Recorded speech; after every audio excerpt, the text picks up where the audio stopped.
Bonjour à toutes. Donc, comme le disait Nathalie, j'enseigne à Vaux-en-Velin en RED+, depuis plusieurs années déjà en I2A. Cette année, j'accueille une vingtaine d'élèves, dont la moitié sont en cycle 3. Et ils ont une prise en charge qui va du quart de temps au mi-temps. C'est une majorité d'arabophones qui viennent du Maghreb ou du Moyen-Orient. Et certains enfants viennent aussi d'Italie ou d'Inde. Ils sont tous lecteurs et scripteurs dans leur langue maternelle. Je vous présente le contexte parce que c'est important pour les activités que je vais vous présenter. Donc, je vais vous présenter successivement plusieurs domaines d'apprentissage dans lesquels j'utilise la langue maternelle des élèves ainsi que les objectifs que je vise à chaque fois par l'utilisation de cette langue maternelle. Donc, toutes ces activités sont propres à une classe d'âge, comme je l'ai dit au cycle 3, mis à part les activités orales que j'utilise aussi avec les élèves de cycle 2. Elles répondent toutes à deux objectifs principaux qui sont pour le premier de permettre une construction linguistique et identitaire qui ne se fasse pas au mépris de la langue et de la culture d'origine, et c'est pour rendre aussi la pédagogie explicite et en articulant les compétences du socle commun et les savoirs antérieurs de l'élève. Donc je vais commencer par vous parler des activités que je mets en place en géographie, histoire ou sciences, que je suis amenée à faire quelquefois avec des élèves de CM2 qui ne les suivent pas dans les classes ordinaires, mais qui vont être amenés à les faire quand ils seront au collège. Donc là, je ne poursuis pas tant c'est pas un objectif, enfin, l'objectif visé n'est pas tant d'amener des connaissances que de poursuivre des objectifs méthodologiques. Comment on travaille en historien, comment on étudie des documents en histoire, quel est le travail du géographe. Et donc là, utiliser la langue maternelle, c'est permettre l'accès au savoir grâce aux compétences personnelles de l'élève. Et donc l'entrée dans l'écrit ne doit pas être un frein à la réflexion. Par exemple, là, à la période précédente, on a travaillé en géographie sur découvrir son quartier, son lieu de vie. Et à la fin, je voulais leur faire comparer leur lieu de vie actuel avec le quartier dans lequel ils vivaient dans leur pays d'origine. C'est un travail à faire à l'écrit. Je leur ai proposé de le faire en langue maternelle ou en langue française. C'était eux qui choisissaient pour que l'entrée dans l'écrit ne soit pas un frein. Puisque de toute façon, la compréhension vient toujours avant l'expression. Donc même s'ils avaient compris, si vous voulez, s'ils avaient acquis tout le lexique en français, ça pouvait être difficile pour eux de l'intégrer dans un texte. En histoire, j'ai été amenée avec un élève anglophone, par exemple, qui travaillait sur la Seconde Guerre mondiale dans la classe ordinaire, à lui donner, j'ai recréé, si vous voulez, les documents en anglais. On trouve énormément de documents en anglais sur Internet autour de la Seconde Guerre mondiale, et ces documents lui permettaient de suivre avec ses camarades dans sa classe ordinaire. Donc c'est des choses auxquelles on peut penser pour des élèves anglophones ou italophones. J'ai une petite photo à vous montrer du travail en géographie. C'est juste un exemple de la trace écrite en français du travail qu'on a fait sur découvrir son quartier, et puis la petite trace écrite en langue maternelle. Donc là, tous les élèves n'ont pas choisi de le faire dans leur langue maternelle. Là, c'est un élève qui est arrivé en septembre d'Irak, et donc qui a travaillé avec nous en géographie, qui est scolarisé en CM1, et donc qui a fait en réutilisant le lexique qu'on avait appris en français, qui a écrit dans sa langue maternelle une description de son quartier. Il nous l'a lu en arabe, et un camarade qui s'exprimait en français a pu traduire à l'ensemble de la classe ce qu'on avait fait. En étude de la langue, je mène aussi beaucoup d'activités métalinguistiques. Donc là, utiliser la langue maternelle, c'est mettre en évidence les éléments communs entre les langues, ainsi que les éléments spécifiques de chacune des langues. Donc tous les points grammaticaux ne sont pas traités. Ce que j'ai fait, c'est qu'en m'inspirant du travail qui avait été fait en Île-de-France autour des langues récentes de l'immigration, où il y a des comparatifs de langues dans les domaines de la phonologie, je ne sais pas si vous connaissez ce document, phonologie, grammaire, lexique.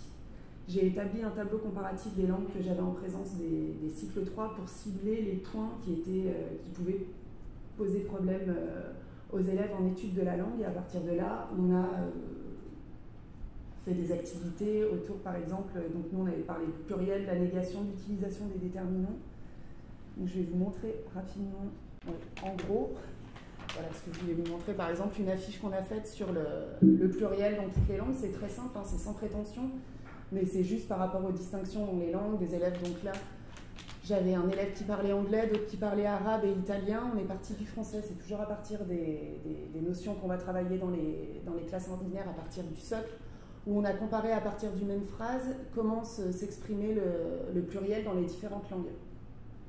Voilà, donc on a pu observer que le nom et le verbe changent en arabe et en anglais, que le déterminant, le nom et le verbe changent en italien et en français.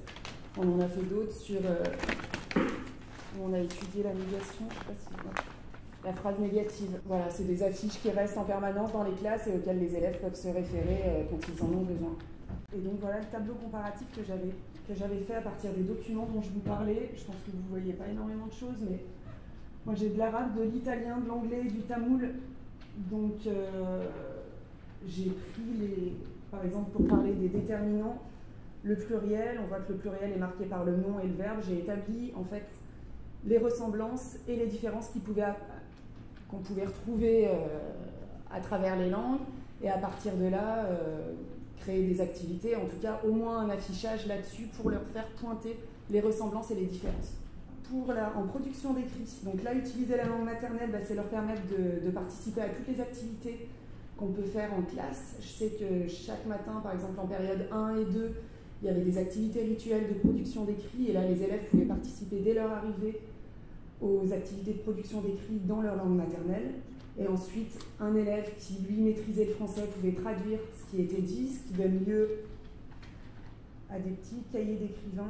C'est des petites activités toutes simples, hein, mais là on voit donc l'élève qui a écrit en arabe, qui illustre sa production, et en dessous, en dictée à l'adulte, j'ai pu traduire, et on voit toute la progression au fil de l'année où l'élève va et vient finalement entre sa langue maternelle et la langue, il est écrit encore en arabe, c'est les débuts d'année, il en vient au français et puis il revient finalement à sa langue maternelle sur certains sujets en fonction des thèmes que j'ai donné à écrire. C'est peut-être plus facile pour lui à certains moments d'écrire en langue maternelle. J'avais aussi travaillé en poésie à partir du poème d'Éluard. Je vous montre un exemple qui est dans Paris où ils devaient écrire à la manière d'eux.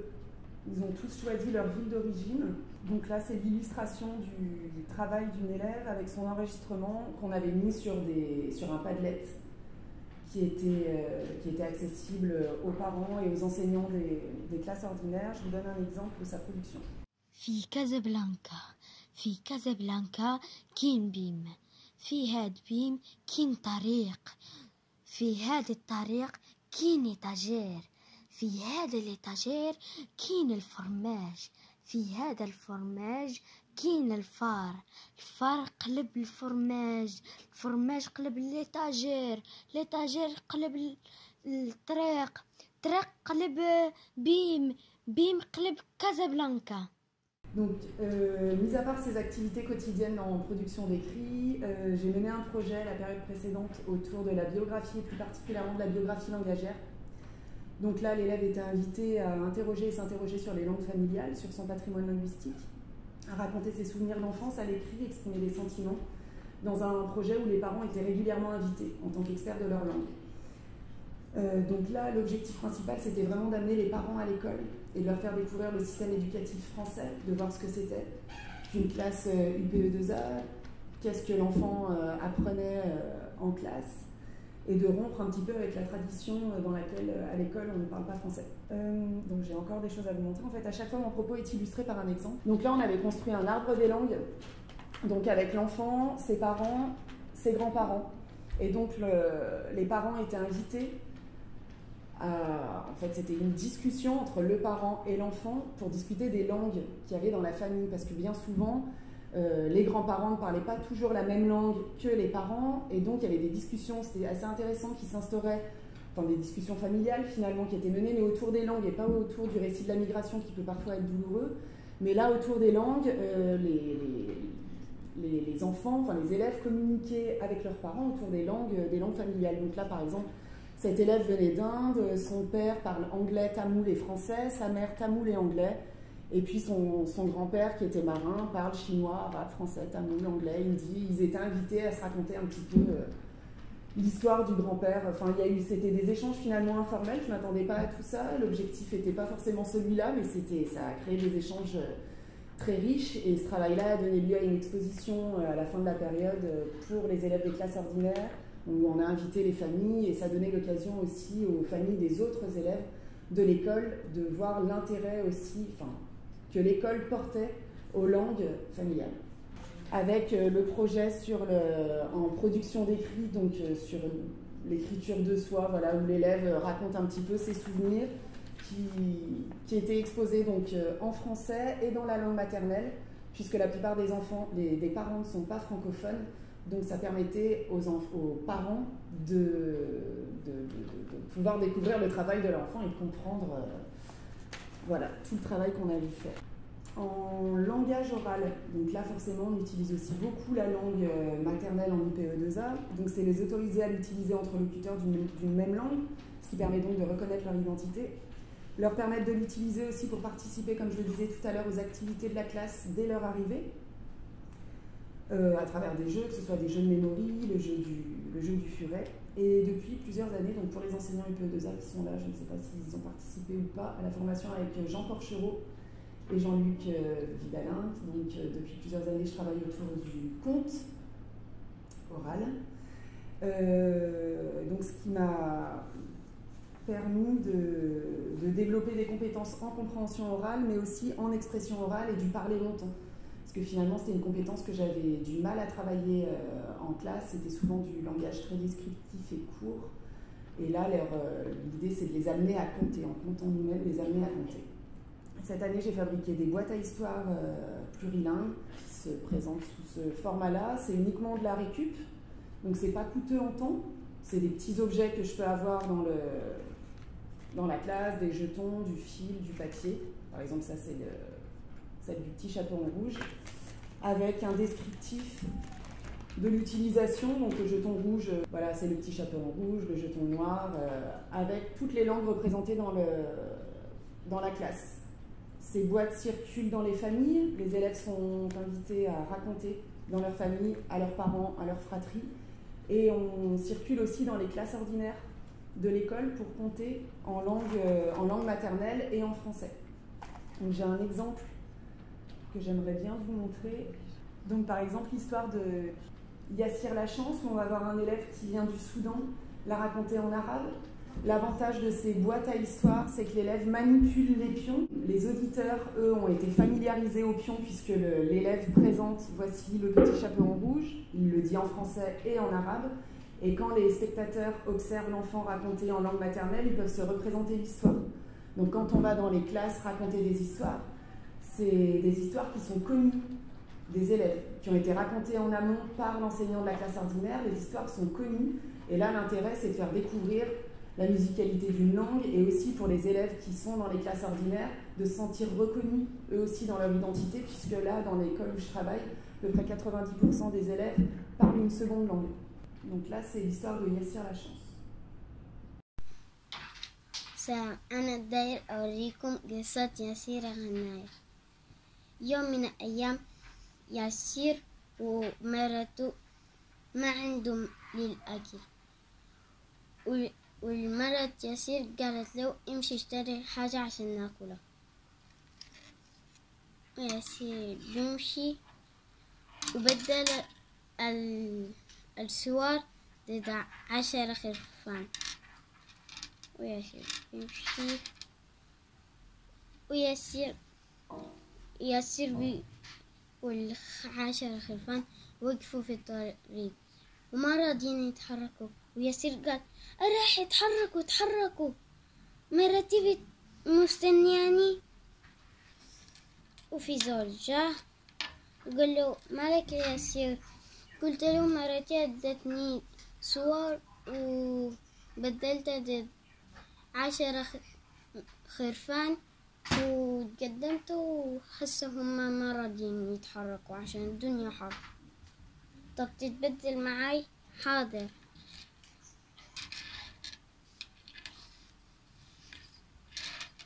وياسير بيمشي وشافوا شجرة حلوة شديد، وماشيين يركبوا حلا عشان ياكلوا وياسير يستنى ساعة ساعتين وقال لهم انزلوا يلا انزلوا.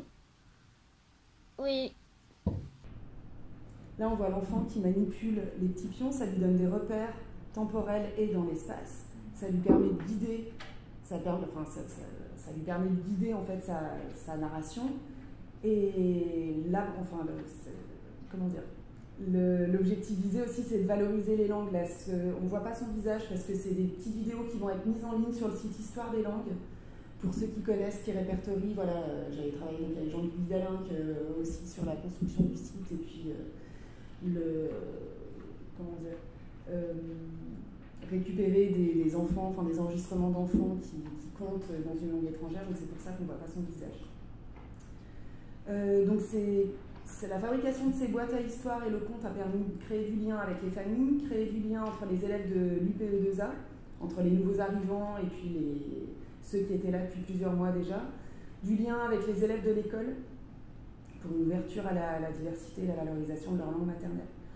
En conclusion, je dirais que utiliser les langues maternelles des élèves ou que les objectifs énoncés en introduction sont difficilement mesurables, je trouve, par rapport à la construction identitaire en 1 an ou 2, ont permis en tout cas de développer l'entraide entre les élèves au sein de la classe, d'établir des liens de confiance entre les élèves qui, en ayant recours à la langue maternelle, se lancent plus facilement dans les activités, et aussi un lien de confiance avec les parents qui se sentent reconnus, et puis d'ouvrir à la diversité. Pour des perspectives futures, j'aimerais mener ce travail dans l'intégralité de l'école, où je travaille, mener des activités d'éveil aux langues, où là, elles prendraient tout leur sens. Voilà. Merci pour votre écoute et votre passion.